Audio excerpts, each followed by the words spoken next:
Dame in gospodje, reporter Milan sem ponovno na sledi resnice. Zagotovo ste zasledili, že drugi javni uslužbenec oziroma v tem drugem primeru uslužbenka je bila zasačena med vožnjo pod kar konkretnim vplivom alkohola, tokrat tožilka, ki je napihala praktično 2 promila, in zato sem se odločil, da obiščem veliko avtoriteto na področju človeške psihologije, in sicer je to gospod profesor dr. Fras, priznani psiholog tukaj iz Maribora in tudi širše, in ta trenutek stojim tukaj pred njegovo pisarno.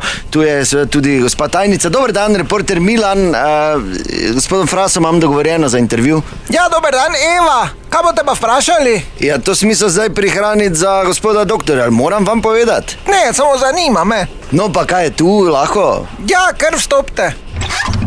Doktor Fras iz radia. Ja, kar naprej. Ja. Izvolite, ja. Ja, hvala, Eva, hvala. Dober dan, gospod profesor doktor, hvala za vaš čas. Ja, ni problema, vprašajte.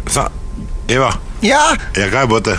malo bi posedela tu. Ja, pa v svoji spremnici, tako da ite vedno. Ja, dobro, no. Torej, doktor Fras, da je že druga uradna oseba zasačena pod vplivom alkohola. Glejte, v štartu jaz ne bom nobenemu stopil v bran ta trenutek, niti ne bi rad, da moje mnenje šteje kot pravilo ali zakon. Samo morate pa nekaj vedeti. Zdaj, če vzamemo prvi neki aspekt, kar nekaj novic o tem je bilo, kako smo Slovenci padli na lestvici popitega alkohola na glavo. Če ti padeš na lestvici, zdaj bilo kakva je, to ni dobro, vsak je rad v prvi jakostni skupini, in to pač po eni strani imajo to ljudje v glavi, po drugi strani naš narod nikoli ne bo nehal piti. Ni prav, da voziš pod vplivom alkohola, to je jasno. In seveda ne opravičujem dejstva, da je gospa tožilka bila pijana kot svat, ko pravimo, ker nad temi vrednosti si svat, ali pa še kaj hujšega, svat na odhodu, ko te peljejo, ne pa da samo upravljaš vozilo. Ampak moramo tudi vedeti nekaj. Gospa se na dnevni bazi ukvarja z ljudmi, ki so pač prekoračili dozo alkohola dovoljeno v sebi in tudi vozili vozilo. Na dnevni bazi to obravnava kot tožilka, pač predlaga kazen, se ukvarja s tem. Bom rekel, zelo nehvaležno delo, ne? In ko imaš ti to v sebi, ne? In to obravnavaš, tudi ti prije v podzavest. In ker recimo predstavljate si, da vi 10, 15, 20 krat na dan slišite besedo alkohol. Kaj dam, jegra natočim, ali kaj? Evo, lepo vas prosim, no. Te pa niste rekli. Intervju imam, ne rabite poslušati. Se ne poslušam, samo tako glasno ste rekli. Ne, nič se nisem glasno rekel, čist mirno sem rekel. Idite, prosim, spremnico. Tem pa je zdaj nazaj spremnica šla.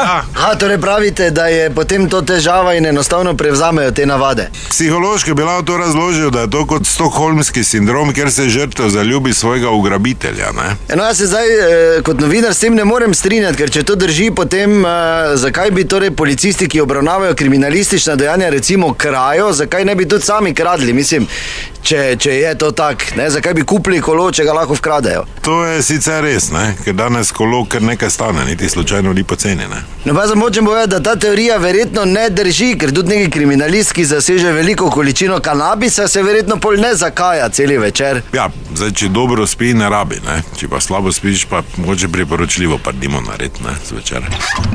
Kaj zdaj že? Prinesem. Kaj? Vžigalnik imate? Kaj govorite, Eva? Za par dimov. Idite, prosim, spremnico, no. Preprosto, en test, če vam jaz rečem, v tem trenutku ne smete pomisliti na slona in vam to rečem 3-krat, na kaj boste pomislili? No, na slona ne bom, ne, če ste mi rekli. No, ste ga pa omenili, ne? Gospod doktor! Ja, Eva. Dajte, prosim. Ja, hvala lepa, do naslednjič ne pozabite, resnica ni plenica, pa vendar marsikomu smrdi.